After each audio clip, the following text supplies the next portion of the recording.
Well, welcome to The Insider, the official podcast for the City of Murfreesboro. I'm Mike Browning. Our guest, as we round out the year of 2021, is Mayor Shane McFarland. Mayor, thanks a lot for joining us on The Insider. My pleasure being here, Mike. It's good to have you.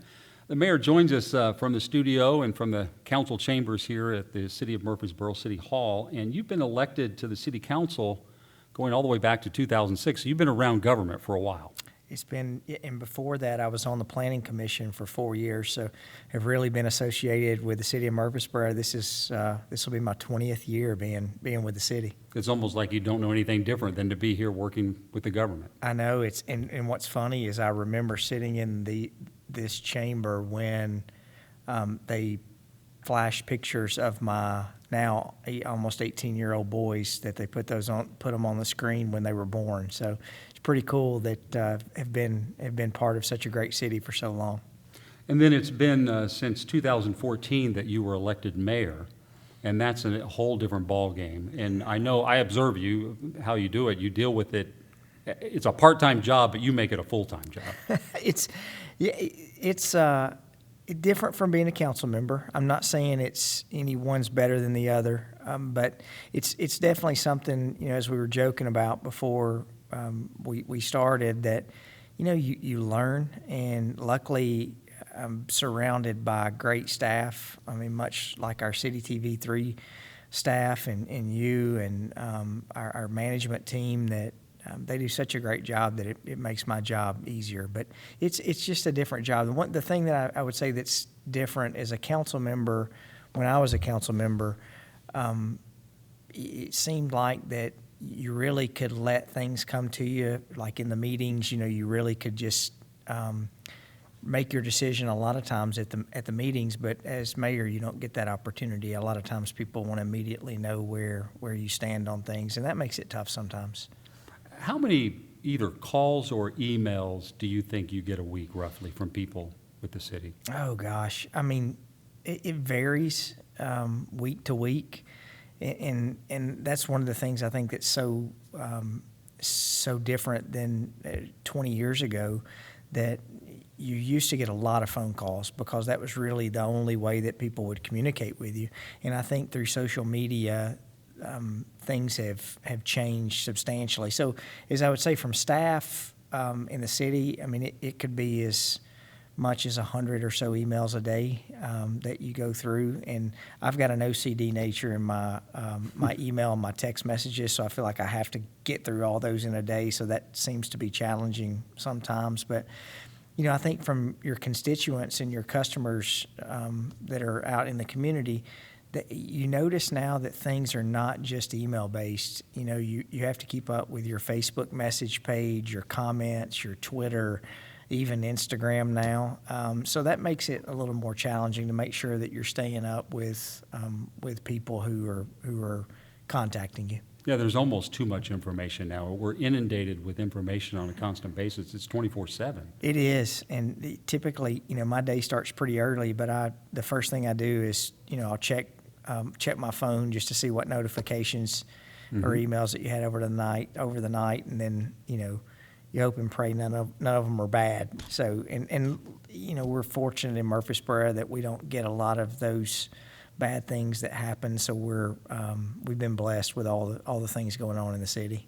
Well, much like 2020, 2021 has gone by very fast. It just flew by. Maybe it's a byproduct of COVID. I don't know what it is.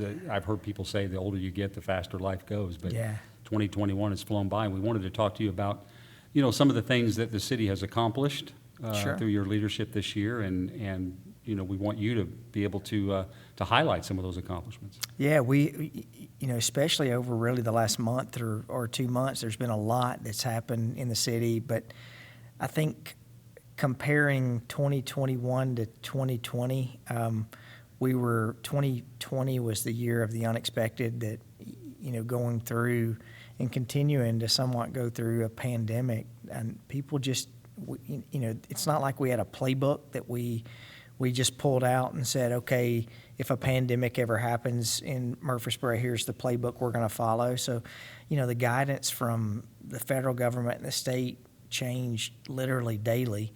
And so 2021 has been a year that we really could get back and focus on things inside the city that needed to happen, as opposed to really looking at 2020.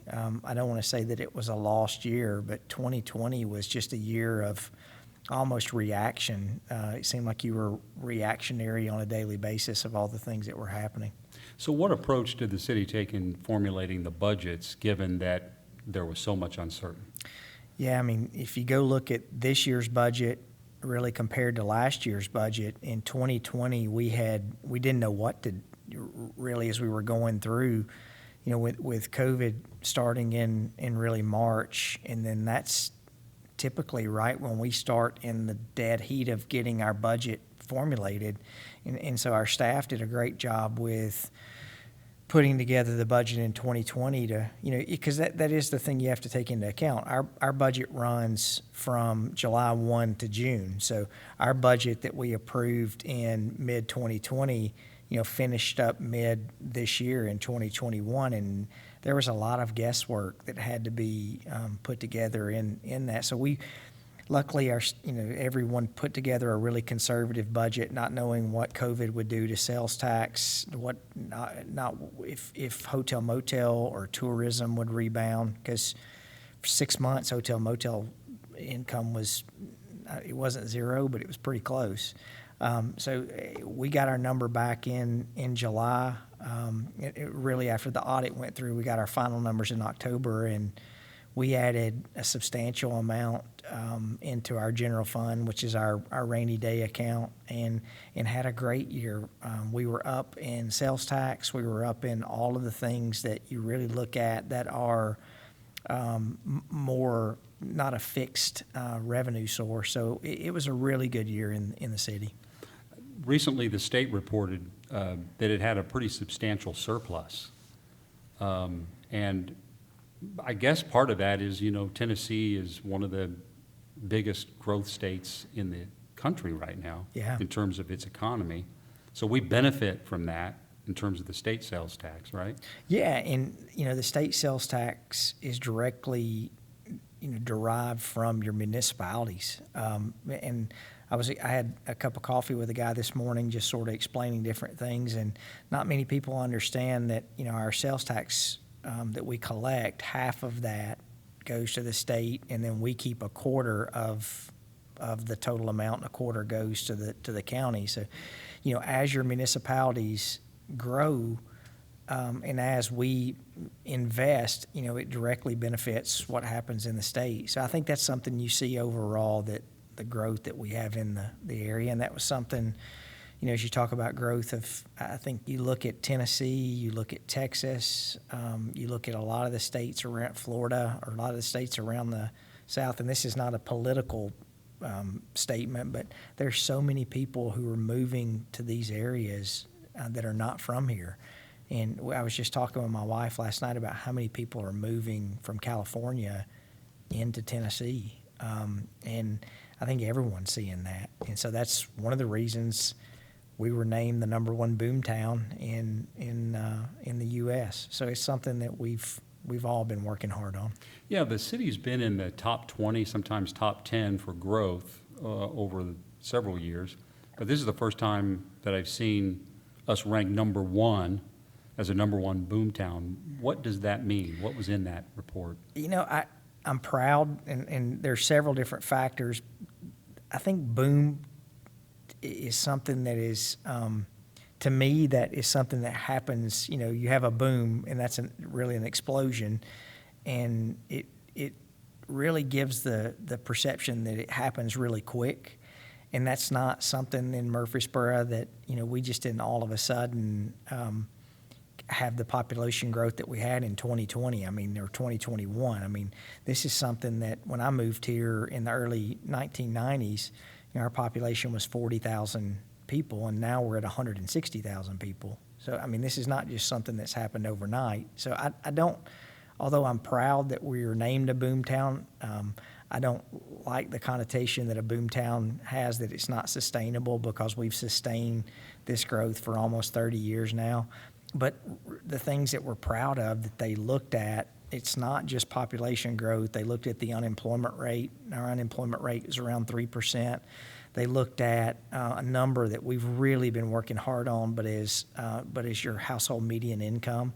Our household median income increase was one of the largest in the country. They looked at GDP growth, and that was higher than any peer municipality. So they're all things that really look at not just population growth, but quality of life. And So- those are some of the goals that you've had as a council for a number of years now, is to getting those numbers up. Yeah, I mean, it's great to say that we're growing, but if you're the person that you can't get a job, I mean, that's not something you look at and say that your city's growing, but you're not able to get a job. And in Murfreesboro, I think if you want to work, you've got the ability to be able to find a job here with a 3% unemployment rate. So that's something that I know the entire council has worked really hard on. Many people who hear that, especially people who have moved here recently or maybe been here 10 years, they're probably fairly proud of that. You know, they say, I'm proud to live in a boomtown, but there are some people who maybe have lived here all their lives, and when they hear boomtown, they say, that's why I don't like the growth. Yeah. How do you address that with people? When I moved here, there were 40,000 people, and so you've got to think about that over the last 30 years that we've quadrupled in size. So there's a lot more people who are not from here now than who were originally from here. And you look at Nissan and some of the industry that's come in, that's been a direct reflection of that. But it's really hard, and that's one of the hardest questions that I have to answer when people, say, well, we feel like we've lost the charming feel in Murfreesboro. And, I choose not to believe that just because someone who moves that's not from here, that they can't say that they moved to Murfreesboro because it has a special feel. So, I think it's our responsibility, and we do this through our Parks and Recreation Department or different facets inside the city, to make sure that the city and the people who work here continue to give that feel of a hometown and why it's a good place to live in Murfreesboro. Much like the state, revenues are growing for the city of Murfreesboro. We are a boomtown, and there's sales tax, and people are buying things, and they're moving here. But there's also this notion of inflation and supply chain issues and that kind of thing. And then it's harder to hire people. What we have to be careful as a city is to not use COVID as an excuse. I think that's happened some now, especially inside of, my business, to make sure that we have trouble getting things. But you look at overall, and it seems like that we use COVID as an excuse. Well, we can't get X or we can't get Y because, COVID caused that. And, inside the city, one of the things that we have to be careful with is that, we provide services. So we provide trash pickup, we provide police service, fire service, and I think one of the things that the council has really been talking about is making sure that we can continue those services and that we don't see COVID as a disadvantage, but we see it as an opportunity where we can do things better. And that's really what we talked about even last Thursday night. It's so hard right now to find drivers for heavy machinery or equipment, and so Solid waste drivers, street drivers. In our solid waste department, they are the one department that literally touches a house every single week. And, most of our residents have more interaction with our solid waste department than they do any other department inside the city.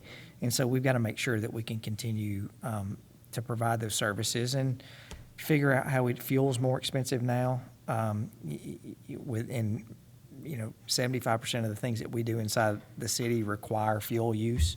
So we're just trying to figure out what's the best way to be able to provide those services. I would think that most residents would say that the solid waste pickup trash service has improved, that it has gotten better. There was a time when, you had to wait that 3 weeks for some things, Yeah.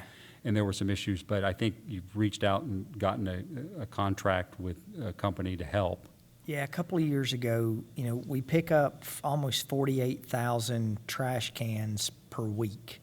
And we've not really ever gotten complaints on picking up, our receptacles. But a couple of years ago, we were getting a pretty significant getting significant feedback that we weren't able to keep up with our brush and limb service.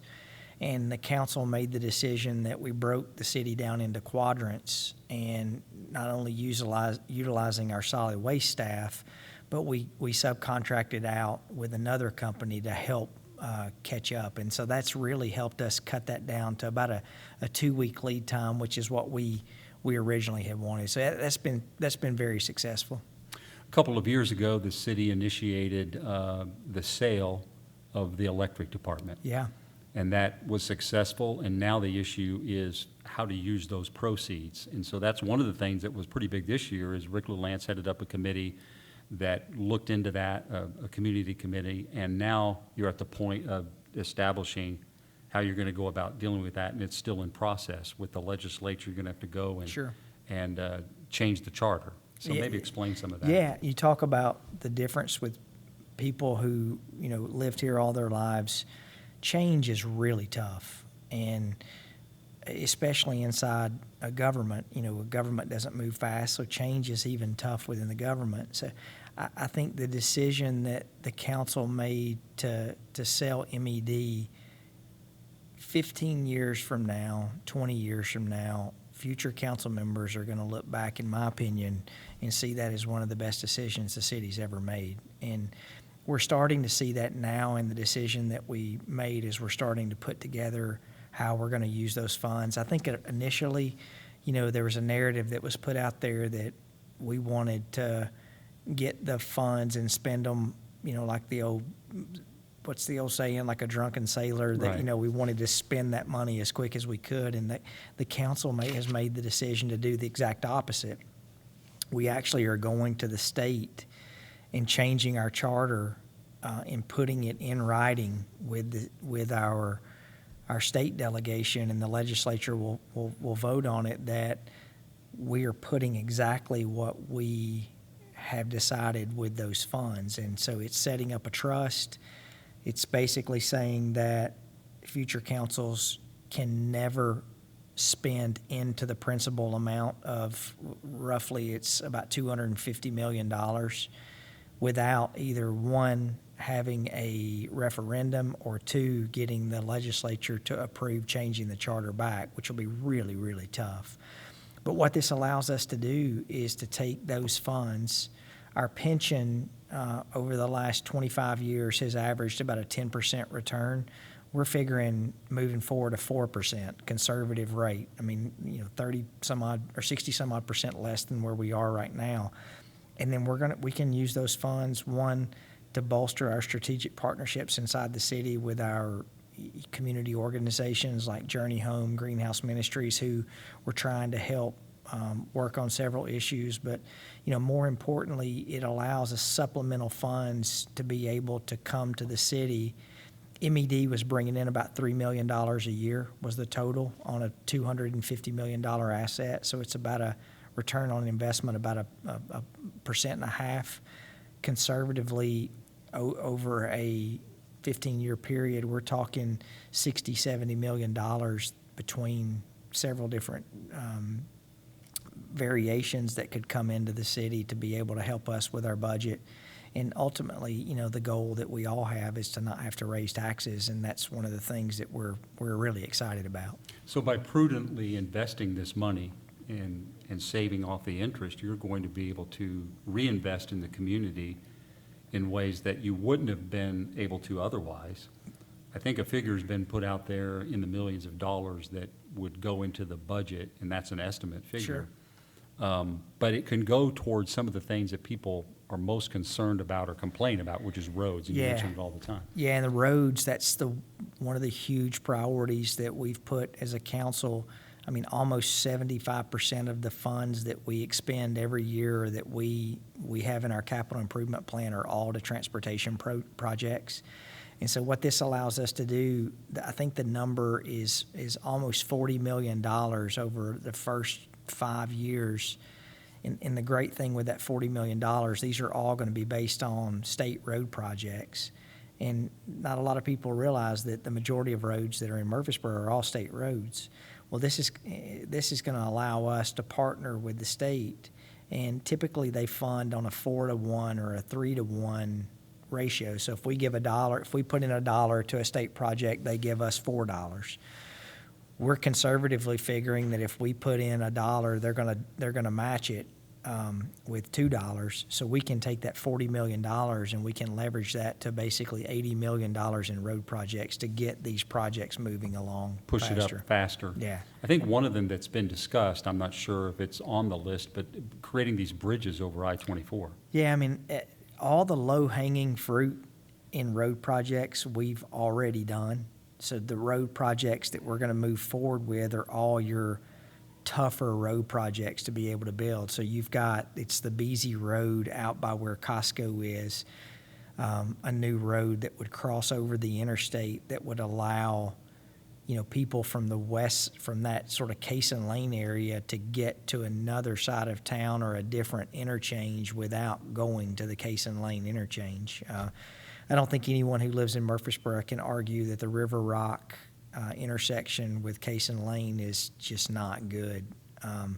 And there's not a way really to fix the amount of traffic that's coming to an interchange. So our goal is to be able to build these bridges across 24 in other areas. There's one even on Northfield that will allow people to not have to go to an interchange so they can get to different areas in town without congesting up an interchange. There's even a plan of building another bridge over Broad over Thompson Lane and Broad Street. So the Thompson Lane Bridge right now would actually extend over Broad Street, so the people on Broad Street would never have to stop at a four-way there. So, we were all, when the bridge over Broad concept originally started, we were all hesitant to say that bridge would fix the issues at the time. But it's been a great success. Yeah, it was the busiest intersection in the state of Tennessee, and you wouldn't believe how many people now will come and say, "You've taken 10 minutes off of my time, my daily commute, because that bridge works so well."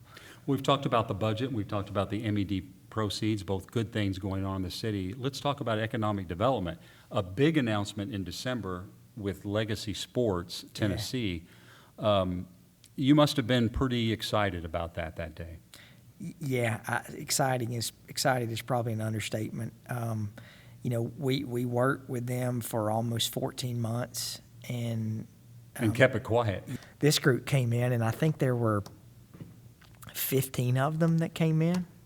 And did you have room in your office? Barely. And and of course this was during COVID. So yeah, it was mid last year. So we all had our masks on, and they were talking about why that this would be good for Murfreesboro, and after listening and seeing and researching, I'm not going to say that I was hesitant to think it would ever happen, but the group never wavered. They never wavered on picking Murfreesboro once they did their due diligence and landed on Murfreesboro. And then, mid-December, we made the announcement. It's a $350 million project. Murfreesboro, and one of the things I'm proud of in the community is that we've gotten the reputation of being a vibrant and active community. And that's one of the reasons that they wanted to pick Murfreesboro. So they're going to build an athletic and sports tourism destination. And the great thing is, it being we're not, the city of Murfreesboro is not building it. We want to be able to partner with them from a Parks and Recreation side, because we feel like it'll be a great opportunity for our kids in the community to be able to use these facilities. I mean, you wouldn't believe how many times people have approached us to say, "We sure wish you'd have hockey sheets of hockey ice in Murfreesboro," and they're going to build 2 sheets of ice for hockey. So we've got all these opportunities that we're going to be able to work. 260 acre plus complex. Is it safe to say that they found us? I mean, they seem to fit perfect with what Murfreesboro is. Yeah, yes. And short answer, yeah, they found us. And once they came and met with us, it became really clear that their vision of what they have for their company it's a family-owned company with more of a family focus and atmosphere. It really lined up with who we are as a city, and also Murfreesboro has become the sports capital of Tennessee, with spring fling and all the things that we have that's in our community. So it just fits, and we're excited with it. So there's still some things that have to be done. This has to be annexed, so it will come back before the council. I don't think that's probably kind of a procedural thing. But within the next couple of years, we'll start to see that out there. Yeah, I mean, I think their goal, it's going through the planning process. It has to be annexed. They'll have to have public hearings at the at the Planning Commission level and the council level. And what we're hearing, their goal is to break ground first or second quarter of next year. They want to have the facility built and operational in 2024. The other economic development issue that's going on downtown is the One East development. And, preserving what's already there, an 1888 tower for the church. They've already cleared and done the demolition work. I guess the next step is starting to build the foundations, but that's going to be a big asset to downtown. It is. And, routinely we hear about our downtown area. I would argue right now that the downtown area has become real estate-wise one of the hottest areas in the city, because people really want that downtown lifestyle, and it hasn't always been that way. And I think the council really deserves credit with our North Highland study that we did, our Bottom study that goes directly with what we're talking on One College. But people are wanting to move downtown, and this development gives the ability to have some new retail space, new office space, a new parking garage, but also have some downtown, I don't want to say condos, but it really more condominium type living that it's hard to find a house downtown. So this gives the ability for people to live downtown, to be able to have that walkability. If you're someone who is a senior citizen or wanting to live, you don't want to maintain a yard, you don't want to maintain a house, having an elevator to be able to get you up and down to your units, and being able to go out and walk the city.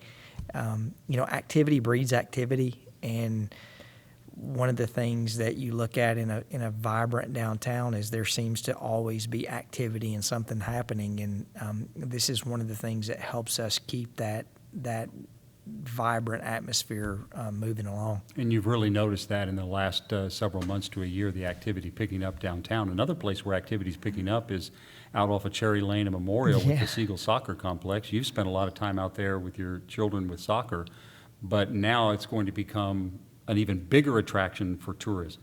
Yeah, and that was one of the things with that Legacy wanting to come to Murfreesboro. They really were honing in on how they could partner with the soccer facility. And, the soccer facility really goes back over the last 15 years of, how do you improve? How do you lessen the amount of maintenance that it's expensive to be able to keep up with a lot of soccer fields, but the council made the decision, especially back a couple of years ago when we were awarded the contract with the Tennessee State Soccer Association, that we were able to convert some of those fields.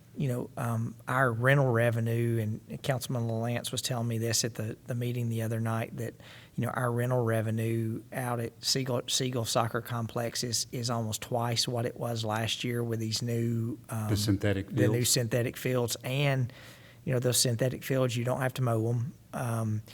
And as a council member, you wouldn't believe how many times that we would get complaints or calls from parents on the weekend when the fields had to be shut down. So now the fields don't have to be shut down. Because of drainage issues or rain. Correct. Or, you're trying to protect those fields when it rains a lot to not cause damage. And now, when it rains, the new fields drain off because they're synthetic turf, and kids can use them. So, Mike, I'm a firm believer that you look at other communities and you look at successful communities. I mean, I grew up in a really small town, and luckily I was active in sports. So I went from, I went from football to basketball. One sport to the next. Yeah, then when basketball was over with, I went to baseball. Then when baseball was over with, I started back on football again. So I just went in a circle, and I didn't really have the ability to get in any trouble because I was always busy. And so I think it's important with our youth that we give those opportunities for them to be busy and to stay active. Team sports has been one of the best things that really has molded my life on being able to learn not to quit, to be able to learn how to compete. And so I think any way that we can give that back to our youth, you look at kids who do have challenges and get in trouble, and I think that's something that we've worked really hard as a city to make sure that as we identify when those opportunities happen, how that we help. But the likelihood of a child that gets in trouble when they're surrounded in team sports is a lot less, and so that's something we've made a concerted effort to work on. Well, thanks for your service, and Happy New Year. Happy New Year to you. You've been listening to The Insider. The podcast originates from City Hall. Thanks for listening via Podbean, Spotify, Apple Podcast, and Amazon Music Audible. You can also watch The Insider right here on YouTube. Our producer is Michael Nevels. For more information on the fast-growing city of Murfreesboro, visit www.murfreesborotn.gov. Insider is the official podcast for the city of Murfreesboro. I'm Mike Browning. Thanks for joining us.